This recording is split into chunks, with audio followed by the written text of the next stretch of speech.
And while we're always being called Uncle Toms, really, we should be referred to as the tragic mulatto. So if you're unfamiliar what I'm referencing when I say tragic mulatto, so the tragic mulatto is a fictional character type that was frequently used in the 19th and 20th century in literature or in early film starting back in 1837. And a lot of you know what blackface is. Well, the tragic mulatto essentially was cosplaying. You had these people who the slave master would sleep with a slave, and now you have this half black, half white. That's essentially what mulatto means. This half black, half white character that is doomed and can't fit in anywhere and is stuck in between two places that they want to be accepted in, and they never make it. The tragic mulatto character is emphasized with their personal feelings, their self-hatred, their depression, leads to alcoholism, sexual perversion, and a lot of the time self-harm. Typically in literature, it was characterized with a lot of self-harm when you were the tragic mulatto. And if you don't know, I feel like most people know by now that the Uncle Tom rhetoric is so ironic. Oh, excuse me, because Uncle Tom in the book, Uncle Tom is actually the hero in the story. And Uncle Tom is actually the person that goes back and sacrifices so much of their own freedom and all of that to protect their fellow slaves. So instead of calling us Uncle Toms, black liberals should be calling us the tragic mulatto, because what it sometimes feels like is we are stuck in between these two worlds that we have intersectionalities in, but aren't fully accepted into both, it feels like these days. You have the black liberals who are so quick to call us sellouts and coons and, shoving us to the side because we don't worship progressive politics. And Lord knows the white liberals gas them up to continue to push us out.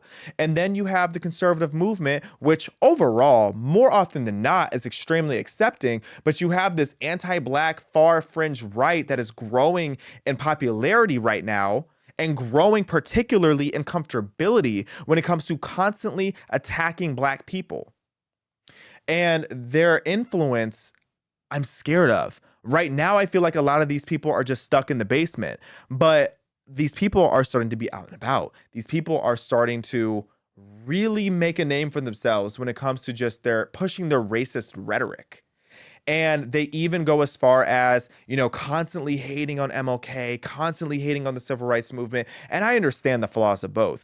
I've actually called out multiple times. MLK was a mess of a person behind the scenes. And I'm sure he did a lot of low down, dirty things. I've read quite a bit about MLK. And, he's not somebody that I view in the personal sense as a hero anymore. Just after learning some of the allegations against him and the things that he was okay with and pushed for and promoted behind the scenes. But that being said, I can't sit here and act like I don't benefit from the work that he did publicly, how hard he fought for his dream and for black and white students and people to be able to coexist. And it's unfortunate now to see so many black liberals try to destroy MLK's dream and push for segregation. And again, a case for the people who are saying to bring back segregation on the conservative side. Well, there's a lot of white people who argue, well, black people are constantly saying that we need our own spaces, we need our own graduations, we need our own libraries, etc. And white people are like, you know what, you want your own, let's have our own. White people are saying, if unfortunate reality, if black people and white people were in their own spaces, white people would probably see less crime. I hate to say it. And you could argue maybe black people would too. I don't know. But I don't want us to get so comfortable with that narrative that we start using that as a crutch. Charlie Kirk has this video. Charlie Kirk, one of the most influential people in the history of conservative politics. This is a clip that he had to say. We note in our piece that Kirk describes King as, quote, a bad guy. It's true. And Kirk's self-described very, very radical view that the country made a mistake when it passed the Civil Rights Act. Also true. As we note in the piece, Kirk has previously described Kirk as a hero and a civil rights icon. It's true. I used to be wrong.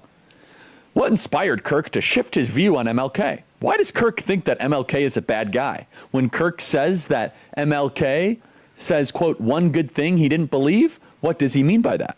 Why does Kirk believe passing the Civil Rights Act was a mistake? Now, again, apparently they don't listen to the show because we do that at least once a week, right? Once a week we talk about why the Civil Rights Act was a mistake. And if you want to hear his explanation on it, go watch the show. But the gist of it is they blame a lot of the issues that we see today on the civil rights movement.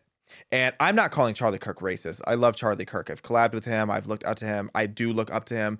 But I want to talk about the danger of that rhetoric and why I feel like that rhetoric is too extreme. And I'm not saying that, he's making this horrible call to action. Don't make this something more than it needs to be. Even within the conservative space, as you've seen in this episode, we're allowed to add nuance and push back. Okay. So don't think I'm coming for Charlie Kirk.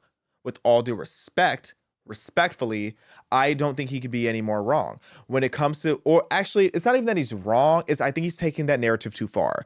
Yes, you can, technically speaking, trace a lot of DEI, CRT, all of that to the civil rights movement. But what we're not going to do is act like DEI today means the same thing as DEI during the civil rights movement. Literally, there was no diversity back then. Literally, things were not equitable or equal back then. And inclusion was not happening. We were segregated. So fighting for DEI in the 50s and early 60s versus fighting for DEI now, those are two completely different conversations. And I understand that, like, with affirmative action and welfare and all these different things that came grouped in with the civil rights movement, I'm one of the first people too that will criticize a lot of it. A lot of it, in retrospect, ended up leading to the demise of our society. Okay, a lot of it was wrong, and a lot of it, especially from the likes of Lyndon B. Johnson from the Democrat Party, a lot of that was intentional to destroy our society and intentional to cause chaos. Because if there's anything we have learned in the last couple decades, if the issue and if the problem is profitable, they are in no rush to fix it. So when it comes to these more progressive policies that ended up coming around the civil rights movement, I understand the criticism of that. But to say that all of the civil rights movement was a terrible thing, insane. That is insane. That is the comfortability that takes as a white person to say that. That's scary to me. And that's scary rhetoric to me. And I know that sounds woke. Even as I say it, it sounds gross. But can we be so honest? Can we be so for real? This is why it's hard sometimes being in the modern conservative eco space as a Black conservative. And this is just me speaking my opinion. This is just me speaking my mind. I hope you guys understand what I'm getting at. Okay? Because as a Black conservative, a lot of leftists, or if anybody that's a leftist or a liberal that's going to watch this, they're going to be like, oh, so here you are admitting that racism is real. Here's the thing about Black conservatives. We always, for the most part, have acknowledged that circumstantial and individualized racism can be real. We understand that there are large groups of racist people out there, and unfortunately, sometimes they're in positions of power. But more often than not, that's not the case. And there's a huge difference between systemic racism and circumstantial racism. Systemic racism means that systemically, we are not able to advance. It means that systemically we are oppressed. If anything, we are systemically disempowered by the left and by progressive policies. There's a huge difference between the two. This country is not systemically racist. This country is not culturally racist, but there are racist individuals. And I'm able to acknowledge that nuance because I'm not lazy. And being a racist is lazy. To try to group people into this massive category and to typecast everybody from a certain race, whether it's Black people to white or white people to Black or anything in between or around, that is lazy. And you're sacrificing your self-sovereignty by being an autopilot when it comes to analyzing different people. So when it comes to the Black conservative movement and what it's going to take for us to survive and what it's going to take for us to not feel like this tragic mulatto, what it's come down to and what my conclusion is that we cannot spend too much energy hyperfixating on the progressive left who systemically disempower us, nor can we hyperfixate on the fringe right who are creating a bad name for all conservatives. And I know it's ironic hearing me say that. We shouldn't hyperfixate on it, but that's why we had the conversation today.